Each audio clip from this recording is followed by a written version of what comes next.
Okay, hello everyone, welcome to day 2 match 1 game 1 first half of YS versus ACT. So for today, I won't be putting my camera on. Look really bad today, bit busy with other stuff, I need to shower later. But yeah, today no camera, we'll have it on tomorrow for JP League. But we're going to finish CN League here for day 2 match 1 game 1 first half. It's going to be YS versus ACT. And then we're going to be able to see that Opera Singer with Trump card detention alongside with Blink. It's going to be a double tie turner scenario here with the Wildling and of course tie turner, and of course our Perfumer and Coordinator will be bringing Windows Speed Boost.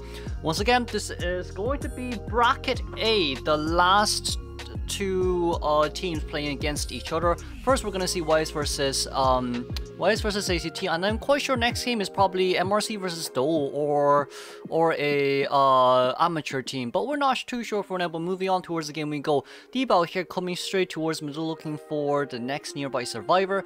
There's not really anyone nearby. We do see someone in S-Palette. We also do see someone else at Corner House. It seems like Patient is in Corner House here. Meanwhile, D-Bow kind of losing where we are supposed to be going here. Going straight towards S-Palette. We're going to be able to find the Coordinator, but even with Cordy in mind right now, that's going to be the pallet broken. Not too bad, but open area I guess will be pretty hard for D-Bow to be able to get much here, especially for Cordy as well. Open area with Blink is going to, well, not with Blink, with like a gun is going to be great. Potentially here we can gun. And rotating straight towards the double window 1 pallet here. That's going to be the Windows Speed Boost applied immediately, and of course the pallet down. That pallet could be used once again, depending on what D-Bow wants to do here. Seems like he's planning on not destroying the pallet first. We're going to be more focused on catching up towards Cordy right here. Sadly, Cordy couldn't really make it towards that pallet, and we're stuck in between the double pallets right here, since there's nothing much we can do about a Coordinator.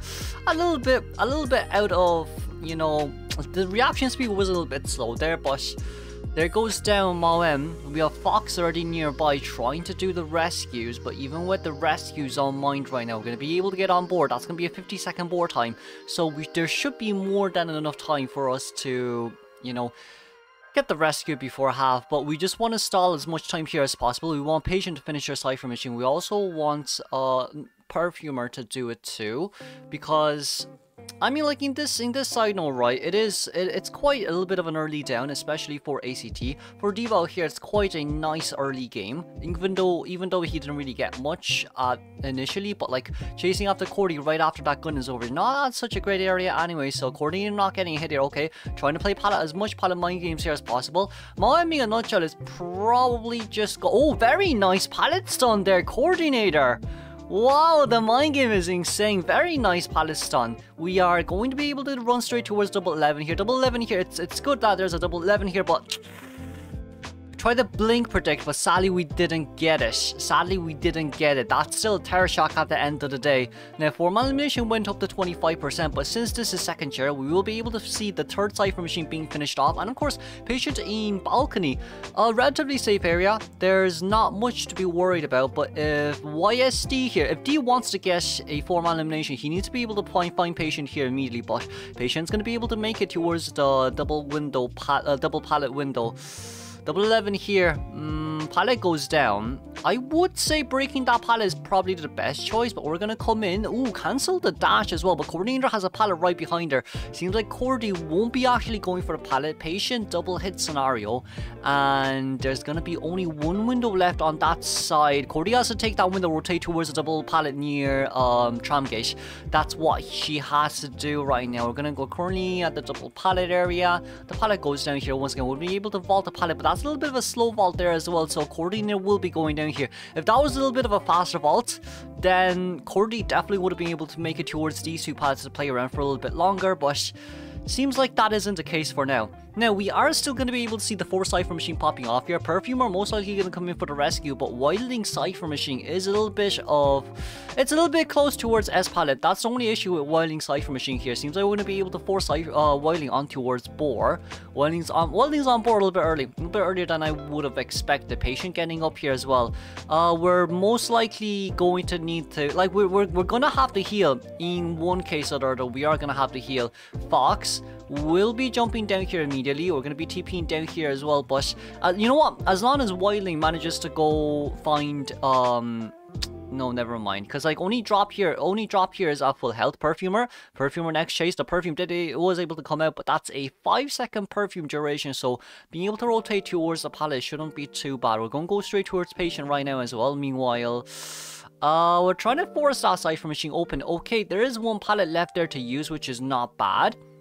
That pallet in a nutshell can be used for a lot of things. Not willing to do the shadow dance over just because of the movement speed boost from patient still. We're going to be able to hook away from this area, pulling it as far away from this area as possible. It's probably for the best. And of course, on towards balcony side. I just realized there's 2 survivors decoding it right now.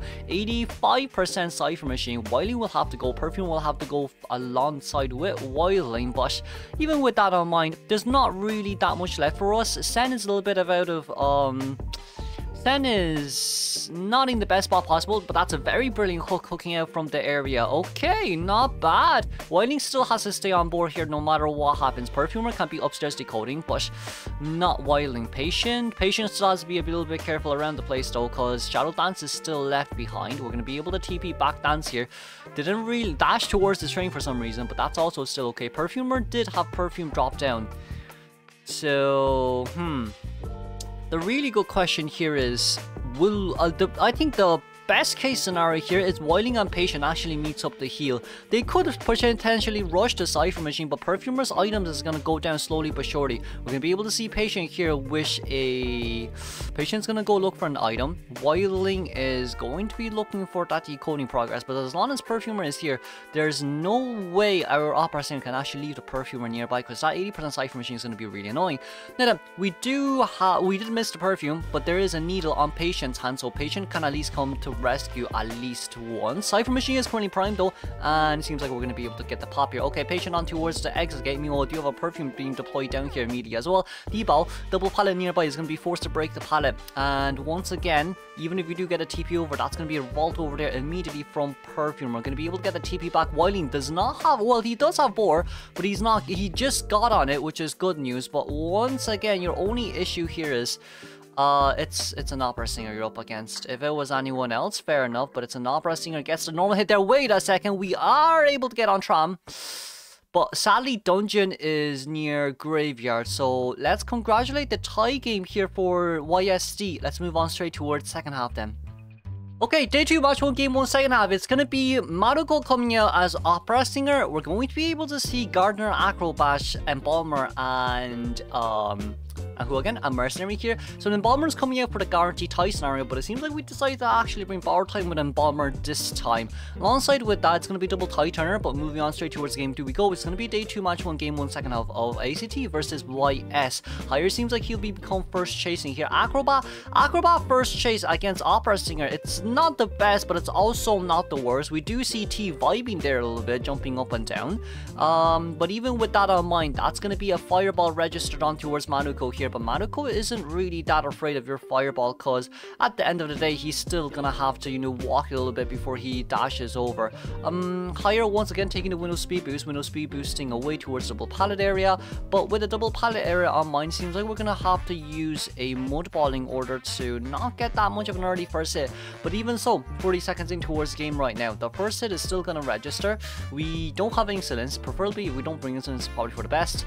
But for higher, it's gonna be a 60-second containment, it seems. Now there is Tram Senpai nearby to help out the Acrobat, but even with that on mind, we probably could TP back here, but TPing back is not currently the best. Oh, the blink missed. Okay, the blink missed. We're gonna be able to get a Terror Shock down anyway, so it doesn't really matter on that side. No, it's gonna be a 27% 4-man elimination, 20% 3-man elimination, 24.7% of the tie, 18% of 3-man escape, and 10% of a 4-man escape. I'd say 4-man escape rate is probably a little bit lower, but since it's AI, since at the end of the day, AI does have some faults. We are playing against an Opera Singer at the end of the day, and seems like Lion will be forced to go out a little bit further away than I expected him to be. He's going to be forced 3 elbow pads most likely here.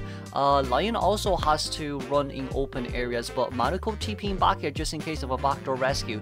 Seems like we'll be using 2 elbow pads anyway, so Lion could potentially just walk in, but probably elbow padding will be for the best, just so Higher has a better chance of rebound kiting here. Now then, during the attack recovery speed animation, can we get towards the window is a really nice question. We could, but it seems like Maruko predicted you. So don't really blame Acrobat. There's nothing you can do there against an opera singer like that. Tie game is going to be a guarantee here, but for Maruko, if he wants more than just a tie, I would say if we can go out to look for where Gardner is, it probably would be for the best. Gardner currently near Geisha. Gardner could get a mini bubble though, so I'd say Gardner can probably guarantee this rescue regardless of what happens. We're missing one full Cypher machine. Okay, that's fine, but formal elimination area is still at 20-something%. We're gonna go out to look for the nearby survivors. There's currently no one here. Xing Gardner is going to be able to vault. We're going to get that mini bubble up immediately. This bubble should at least guarantee a before. Oh well, say when it's so critical. Gardner did not get a body block, but no body blocking there will actually work as well. We do see as well, Embalmer does have the coffin. Embalmer actually has coffin. That's really bad now that I think about it. Embalmer has coffin on the dungeon. So I'm wondering if we're actually going to chase Embalmer endgame here. Potentially speaking, we are going to go out for someone else. Oh, Gardner is going to be... Oh my god. Okay, this is very niche thing for Gardner to do. Gardner's going to start breaking chairs here unlimitedly. And of course, Higher. If Higher brought movements of crawling speed boost, this is going to be great. We're going to be able to pull that down. Okay, Higher is crouching away, crawling away. Gardner getting bubble up right now. But Gardner as well, not really that afraid of you. Cypher Machine is going to be 83% prime. Xing, that's a lot of time. Bosh, Maruko's not going to be able to get much here, which is a little bit unfortunate. Jesus Christ, this Gardner is so annoying, but we are going to be raking the rest of the chairs soon. Blink is ready, but I don't think this blink is going to be enough. Okay, we're gonna be able to get that down. And the Cypher Machine has popped Maruko. A little bit unfortunate here, but there's nothing you can do against the Gardner like that. Okay, we learned something really new today, and that is the fact that even if you're missing one full Cypher Machine, as long as you're down near this area, Gardner can't do much. No, Gardner can do a lot against you. That is very scary. Acrobat going down there immediately, but looking at the exit gates right now, we are going to be able to get a 3-man escapes, it seems. Okay, right after chairing here, where is Gardner currently? Gardner is currently in middle. We're going to be able to get a TP over as well. Gardner is going to rush straight towards the dungeon, and let's congratulate the 3-man escape here for YS, moving on straight towards game 2.